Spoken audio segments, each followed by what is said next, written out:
Hey, everybody, and welcome back to Rugby Wrap-Up. Thank you for joining us for this week's Zack Attack, the big play breakdown, where Zack Lanning, the Holy Cross legend, looks at one play and breaks it down. Zack, what do you got for us?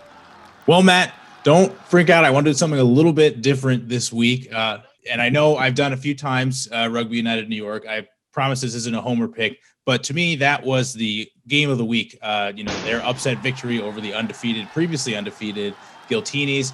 And I want to do a defensive sequence here today to kind of show and to illustrate how Rugby United was able to slow that potent Giltini offense down enough to get themselves a win on the weekend. Okay, I'm embracing your change here. Go for it, kid. That's the spirit, Matt. That's what we got to always embrace the change. The score is 10-9 in the 48th minute in the favor of the Giltinis.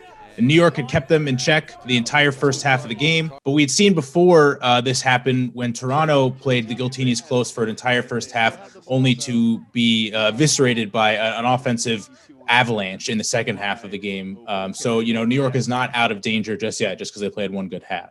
LA is threatening with a scrum on Rugby United's 5-meter line. And at this point, New York's both of their starting props, Rochford and Talafo, had been subbed out of the game. So a dangerous spot for New York at this point as well. But what follows, Matt, is a defensive sequence that I think was emblematic of the way New York played all game, stifling the Giltinis with consistent defensive pressure.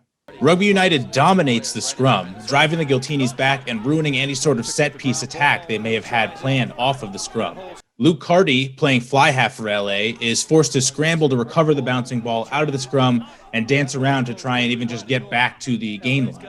But once he does, New York swarms him with Andy Ellis and second row Nick Civetta combining on the tackle. The Giltinis are there in support immediately, so Rugby United decides not to commit anyone to this ruck to counter, instead spreading their defensive line wide. 3 New York players combine on the next tackle to make sure forward progress is stopped, but only one player actually goes to ground in the tackle, so they're able to continue to slide their line out. Now, New York knows that LA likes to get quick ball out of these rucks, so instead of committing multiple bodies to try and slow it down in the ruck, they're going to use those same bodies to join the defensive line and spread it out to help prevent those really deadly line breaks.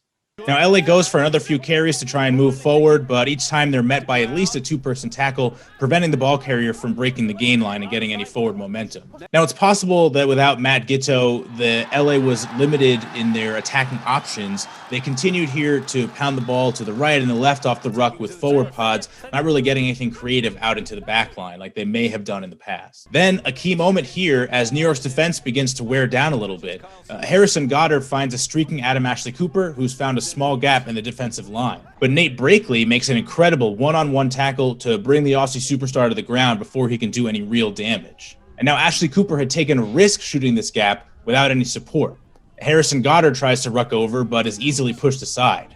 And because Brakeley was able to execute on this one-on-one tackle, there are multiple New York defenders free to try and get over the ball. And ultimately, it's Andy Ellis who's able to get in a good poaching position over the ball and draw the penalty on the Giltinis for not releasing.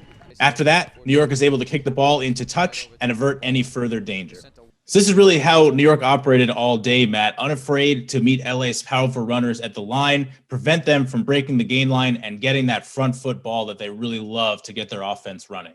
All good, Zach, but there's one thing that we're kind of overlooking. LA played some serious defense too. And, they're dressed in white. They've got the light blue and the pink, and, they look like, they're just like out of a Hollywood movie, but they play hard-nosed rugby and really good defense as well. So, both sides of the ball there. This was a physical defensive battle that you could hear the impact of the hitting up in the booth, even with old hearing. You could hear it, and it was something to behold. Yeah, Matt, I agree. I was really impressed with the Giltinis' ability to get down in the muck and slug it out. With New York, the weather was not ideal for them. Windy day, rainy day, long flight across country for them. But you got to play with the cards that you're dealt, and the course of this season is going to take its toll on rosters, no matter who you are. But these guys came in here, and you could just, first of all, they were such a class act. Everybody was cool. Nobody was moaning about the field. They were all smiling. Got to speak to Adam Ashley Cooper on Saturday at the captain's run. A couple of the other guys, Stephen Hoyles and Adam Fryer, and they're all great guys. And you realize at the end of the day, it is just rugby. And one of them, I think it was Ashley Cooper, said to me, "Hey man, it's just rugby," and he's like, "How great is this?" And this is a guy that's got 121 caps with the Wallabies, had retired, come back, made the Wallabies again for his, I think, the fourth time in a World Cup.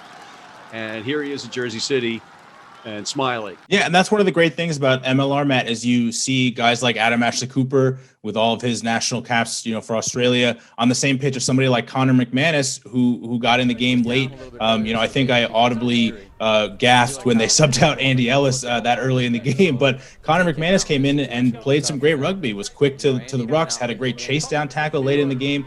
So that's really the beautiful thing is you get all this experience on the same pitch as, some of these younger local, talents from the States who all just love to play the game and get out there and hit somebody and run around. Even on Mother's Day, maybe their mothers were a little upset they weren't at home, but they all had a great time. Once the final whistle blows, you shake hands and head to celebrate, and everybody's friends after that. Yeah, and there was a bit of a collective gasp about that substitution. And I talked to Andy Ellis afterwards about it, and he was looking at me like I had three heads. He's like, "Hey, this kid can play rugby, and I can't play 80 minutes. There's just no way in hell I can play 80 minutes every game." But I want to get back to something you were talking about briefly before we end, about the rucks. LA, you notice when you're watching them in person, they don't commit a lot of people to the rucks. They're all across the line, even if they're in their own end defending. And that's a good reason why, if they get ball out, they've got 50,000 runners or options all ready to go.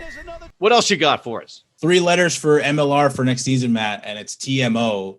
That kick, one of those penalties was clearly wide right that they gave to LA, and you could see from the TV. I know Mike Petrie in the booth and he was trying to help the refs out a little bit there. Because he wants to play again. That's it. I said it to him. I said that kick missed. He said, "No, well, we don't have the angle." I'm like, bullspit. I'd love to see them be able to review some of these things, going forward next season, because it's a professional game. And you want to be sure you get these decisions right. And that could have swung the whole balance in a close game like that. Would have been catastrophic if New York lost because of that call, right? And fortunately, we don't have to have this conversation really much more than we are having it now, really, because no harm, no foul. All right, before we let you go, final thought. That was all I had, Matt.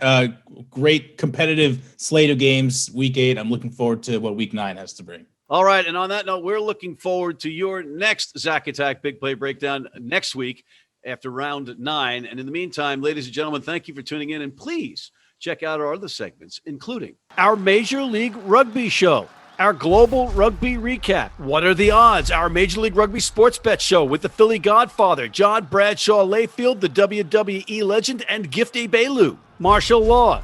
And please sign up for our American Red Cross Rugby Wrap-Up Blood Donor Team.